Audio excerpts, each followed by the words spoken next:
I do. You want a little preview? Yeah, tell me what we're in store for next time. Let me whet the listener's appetite. I have authored a book. I'm in the midst of editing it right now, and I'm shooting for publication by hopefully early spring. The title of the book is Psychedelica Lex, and the entire book is me asking and answering, how does one go about getting other substances, psychedelic substances specifically, into this path that marijuana is now enjoying? Help me out. For like mushrooms, Yeah, DMT? Yeah. Mushrooms are a fine example because most people have heard of that. Most people, I find, have never heard of DMT, although they're shocked when you tell them it's the primary ingredient in ayahuasca. Yeah. Can you repeat the title to your book? Psychedelica Lex, which basically translates to the law of psychedelics. And it's not any one thing, but what I have are chapters on the laws ranging from international treaties that most people don't know about that govern all of our drug laws.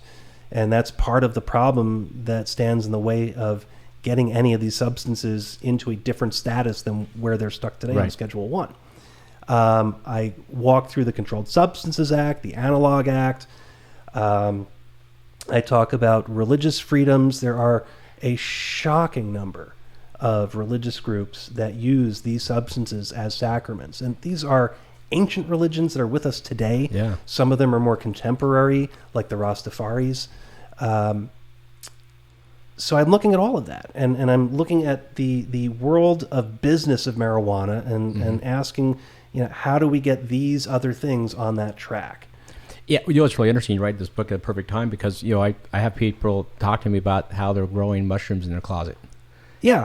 People want to do that, I haven't done it yet, but people want to do this stuff. Well, here's the thing. In my research for the book, and I dove into all this stuff, you're right. Home-growing mushrooms, so I have read, is ridiculously easy to do. And it's inexpensive. And this is in part why I ponder how you create a market for this, because they're really cheap to make. I mean, they're fungus, and I don't know if you bleep this stuff out, but they literally grow in shit. No, they So, I mean, they're part of nature. In fact, there are hallucinogenic mushroom species native to Arizona. If you know what to look for, you can go up and have a fun day in the Coconino Forest and go foraging and find what you need. But remind people, they are a class 1. Oh, absolutely. So yes. So I'm not advocating that anybody take these things. If 30511 shows up on you, you expect some trouble. Yeah, absolutely. And be clear, even if you forage this and you just find it in nature, it is still absolutely illegal. And that's part of what I'm hoping to change, because I don't think these things should be criminal. Are there any medical, like, for example, recommendations for mushrooms of any type? Or Not yet, not officially. There are, however, and by the way, I do talk about this to a great extent in the book, there are several groups right now that are actually getting very favorable wind from the FDA for psilocybin approval. And some of these have been fast-tracked for use, in particular for treating depression and PTSD. We've gotten so many of our soldiers coming back with horrible mental conditions because of what they've been exposed to and experienced in the Middle East. It's hard to look at a substance that is known to help that malady and to continue to say no to it. Well, it's not going to be an opioid, out of a pill. No. Opioids is not the path to take. That's not the answer. No, that's just a substance that dulls physical pain. We're talking about people with psychic pain. Exactly. Completely different trauma. Exactly. A lot of people are misdiagnosed and just have some pills. Yeah, and if you look at the history of PTSD, like you go back, for example, to World War I, there was nothing called PTSD. They didn't know what that was. Exactly. They called it shell shock, and they thought you were just a weak little man if you were complaining that your feelings were hurt. Exactly. You were shunned and shamed for it. Yeah. Which was such a terrible abuse to heap on people who were already grievously injured. What I've, being around a lot more people, with PTSD, I've also know that it's not narrowed down to people that served in the military. Absolutely. It's people who've gone through crisis in their life. Absolutely. And they feel it. And, they could be suicidal. They could be a lot of things, know. And, just because we put a label on it doesn't mean it's wrong. We have a depression crisis in this country. If you look at the statistics of just depression and the amount of prescriptions that are written for MAOIs and SSRIs, we have an absolute depression crisis. It's an epidemic in this nation because we don't take emotional trauma seriously. We can't see it, so we don't think it's real. So how do you help yourself from getting down? So what do you do? Me personally? Yeah, what do you do, man? Oh, God. It runs the spectrum. I meditate a lot. I do yoga a lot. I try not to burn myself out with my career, although that is often a challenge. I can't tell you the number of 14 and 16-hour work days I endured last year. It's ridiculous. So it's a challenge. Yeah, you are a worker. I know that about you. You work your ass off. Oh yeah. Most people like have fun on the weekends and evenings. I'm usually working on my cases or doing my book. Yeah. So when do you think your book will be ready? I'm hoping April, June. And you're going to publish that yourself, correct? Yeah. Self-publish? I have obviously the choice. I can try to peddle it around to professional publishing houses. But the catch with that is you've got to submit a manuscript to a publishing house one at a time. You can't scattershot and send it to 10 different publishers simultaneously because apparently they really don't like that.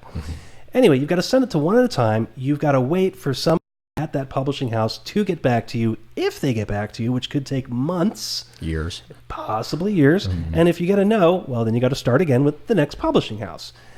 I have stuff in my book that is so contemporary, as I'm editing it, still adding to it. So as I see news articles and scientific studies coming out, I am weaving reference to them into my book as we speak. So I want to get to the market as quickly as possible with it, so I'm going to self-publish. Well, with technology today, you could do that. Absolutely. And, look, now we're podcasting, and everybody can see the masses and see this. We'll get beyond our 4 or 7 subscribers, and we might have more. But the same thing with the book. If you self-publish, I think that's the best benefit. Because you're cutting out the middleman. Exactly. And, profit motive is a little tiny piece of this for me because when you see how little you make on a book, it's shocking. Just the duplication expense to physically print the damn thing. What motivated you to write this book? Well, I actually have an introduction in the book that speaks to this. Here's what happened. Earlier in 2019, I turned 50. So my wife, for my 50th birthday, bought us a cruise. So we went on a cruise off the coast of Italy. And I'm laying in bed on the first night because jet lagged as hell. We jumped like 10 time zones and I am not sleeping. My wife snoring to beat the band. I'm laying there just, God damn it, what am I going to do for the next 8 hours? So I just am ruminating on the career and what to do next. And I started to think about, well, psychedelics seem the next logical conclusion. I should probably know more about that. Let me get ahead of it. So luckily the boat had internet and I had my cell phone on me, so I'm just searching for books on the topic. And there are no books on this topic.